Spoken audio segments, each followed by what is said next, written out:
আফ্রিকার জঙ্গলের কাছে ভিন্ন ইতিহাস, জঙ্গলের কাছেই মুসলমানদেরকে থাকতে দেওয়া হয়েছিল।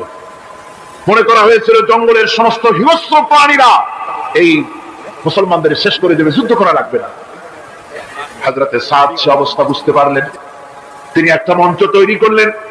সেই মঞ্চের উপরে দাঁড়ায় জঙ্গলের প্রাণীদের দিকে লক্ষ্য করে তিনি নোটিশ জারি করে দিলেন, বললেন, ইয়া আইয়াতুহাল হাশারাত ওয়াস সিবাউ নাহনু আসহাবু রাসূলুল্লাহ সাল্লাল্লাহু আলাইহি ওয়াসাল্লাম, হে জঙ্গলের হিংস্র প্রাণীরা, আমরা আল্লাহর রাসূলের সাহাবী, ফাইন্না নাজিলুনা ফামান ওয়াজাদনা বাদাহু কাতালনাহু, আমরা রাসূলের সাহাবী, এইখানে আল্লাহর দ্বীনকে কায়েম করার জন্য আমরা এসেছি, আল্লাহর কলেমার আওয়াজ নিয়ে আমরা এখানে রাত কাটাবো।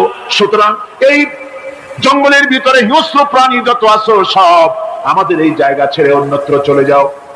আফ্রিকার জঙ্গলি মানুষেরা চিন্তা করলো, মানুষের কথা কি জঙ্গলি প্রাণীতে শোনে নাকি, পাগলে কয় কি?